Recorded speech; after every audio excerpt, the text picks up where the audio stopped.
Hey, Ryan, So Lowell to Whiteman. Lowell. Nice to meet you. Good to meet you. I have one quick question for you. Yeah. You have quite the cast of characters in this film. Yeah. So what was your biggest directorial challenge with that group of characters? You know, my job was so easy on this movie because, I mean, it's a big cast of characters, Yeah. big cast of actors, huge movie stars. They are all so good at their job. Every single person in this cast is just a sniper. They're incredible. And many of them came to the table with relationships amongst each other, right? Yeah, a lot of them had worked together before, but a lot of them hadn't. It was strange figuring out like Yeah. who knew each other and who didn't. But every single one of them was just a beast. And Who so, was the standout? Well, I mean, that's like Not as an actor, it's like but as a choosing- character. Well, so I always say, like, for a movie with all these movie stars, Daniel Craig, Chris Evans, Yeah. Toni Collette, Jamie Lee Curtis, you name it. Anna de Armas, who is not the biggest name in the Yeah. cast, but who plays a very central role. She stepped into a cast full of massive movie stars and had to kind of step into the center of the movie and really carry it in many ways.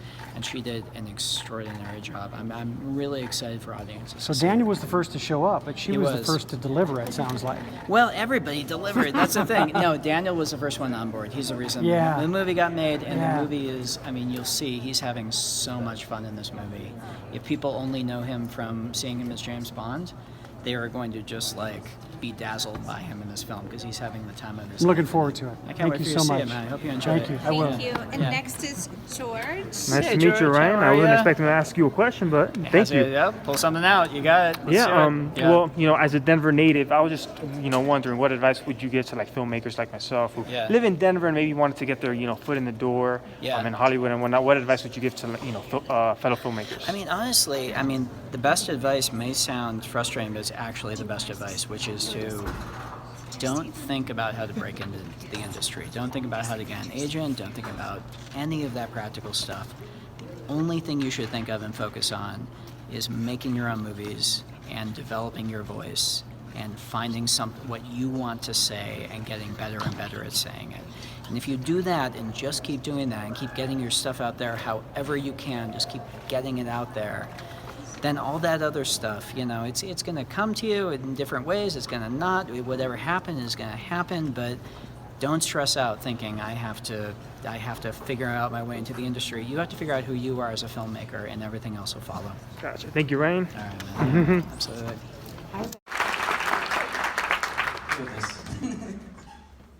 And if anyone needs to pee, please go. Be self-conscious. We'll make sure not to talk about anything important when people are peeing. Is this ostentatious to place this right here while we talk? Not at all. Not at all. What is that even? So let's have another round of applause for the film, for Ryan.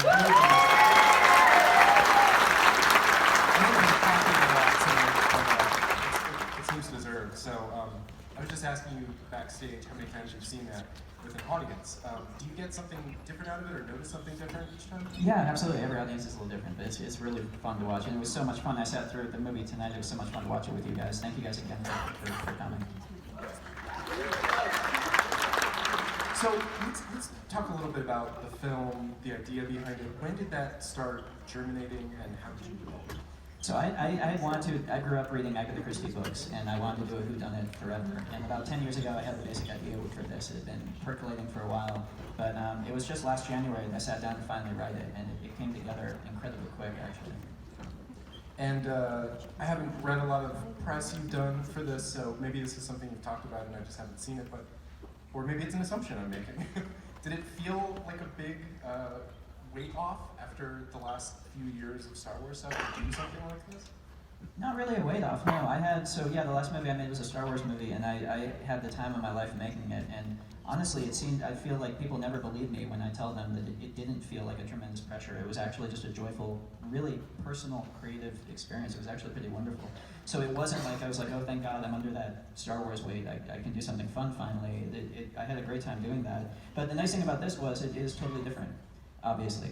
And it's very dialogue-based, people in the rooms talking, and it was fun to just do something fast also. The Last Jedi took 4 years to make, so the fact that we could turn this out in a year, it was really fun. And it feels like one of those movies where it was all there in the script. Depending on who made it, it can have maybe a little bit different of a tone, but the script was just so compact and, sprawling character studies, plots, things like that, but just a self-contained thing. Well, yeah, but I mean, it takes really good actors to be able to pull off a tone like this, to be able to give performances that are this big and yet still feel like they have at least 1 foot on the planet Earth, enough to make it feel like a movie and have it actually feel satisfying at the end. So yeah, I mean, you work, you get the script as well as you can, but then really it's these incredible actors who actually pull it off. Yeah. Did you write it with anyone in particular in mind? Yeah, no, I've learned to, except for Noah Segan, who is my best friend, who plays the cop, plays Wagner. He plays the cop. He was great. I hang out with Noah like every day, so it would have been really awkward if I didn't put him in the movie. Questions for me. It's easier to put him in, and he's terrific. But no, I've learned to not write with actors in mind because you just get your heart broken because inevitably they're not available or whatever. So I write with a blank slate, and then we cast. And Daniel was the first one to come on board. And once he came on board, we were off to the races. Yeah, that's a pretty good first get. So as it progressed though, and the casting began, the pre-production and things like that, were you wanting to work with people you'd never worked with before, or people you've been wanting to work with? You know what I mean? Like. Yeah, I mean that's one of the fun things about this. Wish list. Yeah, I mean this is so. I mean besides growing up reading Agatha Christie books, I also the movies that were based on her books back in the late '70s and early '80s. So Death on the Nile, Evil Under the Sun, the original Murder on the Orient Express. That's really the aim with this movie. It's a big all-star cast. It's kind of like a self-aware, cheeky, fun tone, but it's not a parody, it's not Clue, it's not Murder by Death. It is actually taking a real stab at the genre. Oh. He said that about himself. I can give this back now. Cassavetes would never have. So those more than anything else. So the idea of an all-star cast and that being part of the joy of this, that was always part of it from the beginning. So that's what we set out to do. It's just like, let's cast everyone who we cast. It should be someone who, when they come on screen, you go, ooh, I like that person. And I love the way in which the characterizations kind of tugged at or pushed at those actors, typecasting, and what you expect, like you just said, what you expect to see of, Toni Collette or Chris Evans or whomever. How much of it evolved during production, and how much was just like straight off the page? I mean, it was pretty off the page, but that's always fun to play with. And Daniel Craig, like if you mostly know him from Bond, you would maybe think he's like a really intense, serious guy. He's not. He's a total goofball. He's so much fun in real life, and so he's not like this, but he's fun. But I think I could just sense that he was really itching for the chance to just cut loose and have fun in a part like this. I mean, I guess it's casting against type, but I had met him a few times over the years. I knew he had a sense of humor. I knew he had tremendous range, and so it made a lot of sense to me that he would dig into this and just chew the scenery into bits. Yeah, there were some people behind me during the screening that were remarking on his accent at first. They thought it was a little bit dubious, and then by the end of it, they were just like hanging on every single word he said. Yeah, it was great. Well, so I'm going to switch gears just a little bit. I want to ask you about Colorado, growing up in the metro region. Obviously, you and I talked about this before when Last Jedi came out, did a Denver Post interview. I'm sure you've talked about it when you were here in 2005, 2008, but you're back here now in 2019. Does it still feel like the same place that you grew up in? Well, I mean, when I come here, I'm mostly staying at my grandparents' place. And that hasn't changed much over the years, so yes. But the city itself, obviously, I mean, you guys know the city's changed so much. I mean, it's it's the same city, but it's different. There's a lot more of it, and a lot more of everything. So it's interesting seeing it grow. But yeah, I mean, for me, Denver is my family, and Denver is all the people I love who are here, and yeah, they're still here. So. Do you ever miss anything about it? The weather, the mood, the Broncos? I do miss the weather, yeah.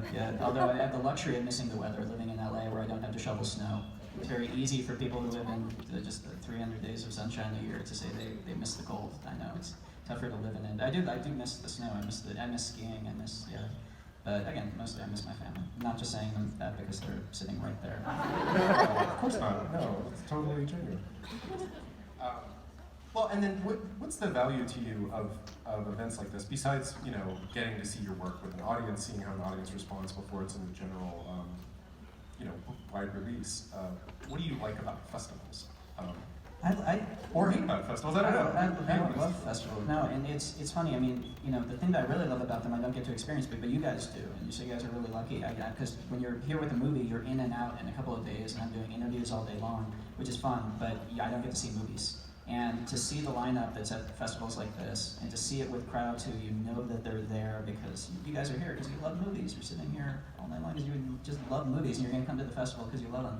I don't know, there's something wonderful about that. And the other thing I love about seeing movies at festivals, and you guys can reap the benefits of, there's no other environment today when you can see a movie knowing nothing about it, which is such a great experience, to sit down in a theater and to not have a marketing blitz and no trailers and anything, and just to be able to take in a movie clean. That's kind of unique to festivals, so I love that. Yeah, that's an interesting point because I had, not a ton, but I had some expectations about this movie having watched the trailers. I think there's a pretty intense Red Band trailer too, right? I don't think so. Maybe not. Maybe I'm just like projecting, having seen it now and misremembering. But regardless, Don't project your own filthy fantasies on that trailer. it's got dogs in it. It's got.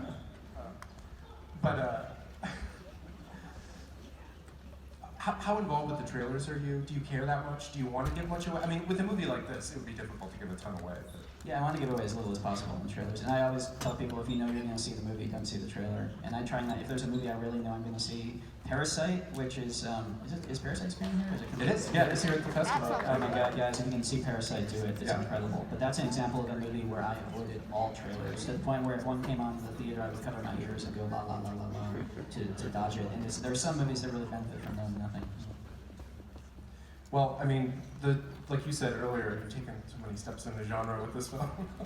but truly, I mean, it's predicated on, you know, defining expectations and kind of moving a little bit faster, a little bit differently than the audience.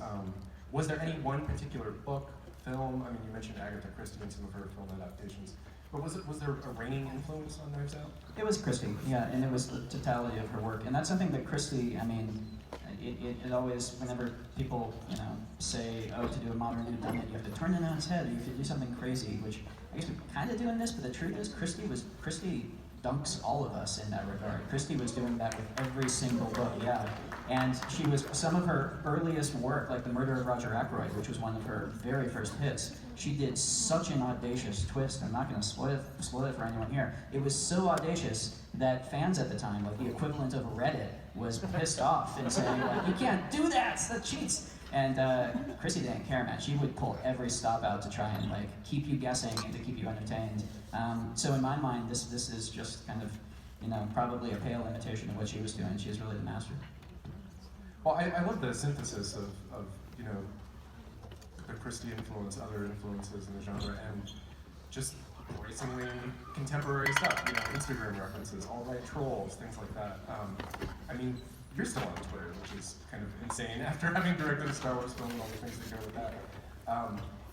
Obviously, you feel that there is a place for whodunits and, you know, sort of labyrinthine murder mysteries in 2018.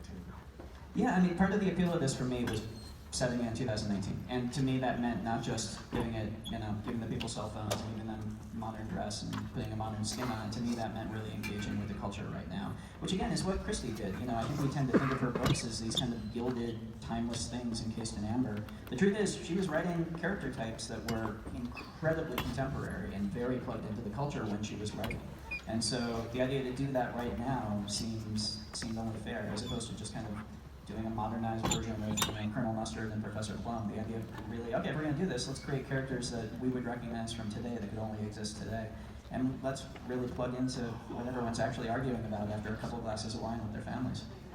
Exactly, the political divide, things like that. Well, and you acknowledge and reference some of these things, like the clue, you know, reference you just mentioned. I mean, it's in the film, but these houses that get giant clue board, I'm just paraphrasing.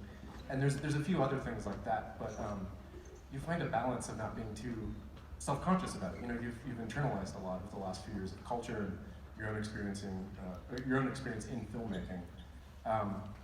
But it's still it's got a heart. It's not a mindless parody. Well, that was really important, is that it works as a real movie and that it works on several different levels. And that was the big thing for me. And then when I say it's not a parody, that's really what I mean, is that hopefully it's satisfying at the end, you know, beyond just a genre exercise. That's the attempt. Well, who else is doing this kind of thing these days? Do you see anyone doing this kind of thing? Well, there's whodunits being made. Yeah, I really like Kenneth Branagh's Agatha Christie adaptations. I think those are really fun. I'm a whodunit junkie though. I really enjoyed watching the Adam Sandler one that was on Netflix. I had a blast watching it. I watch everything, man. I love Which it. one was that? It's called Murder Mystery. It's great. It's like a Sandler comedy, but it's really fun.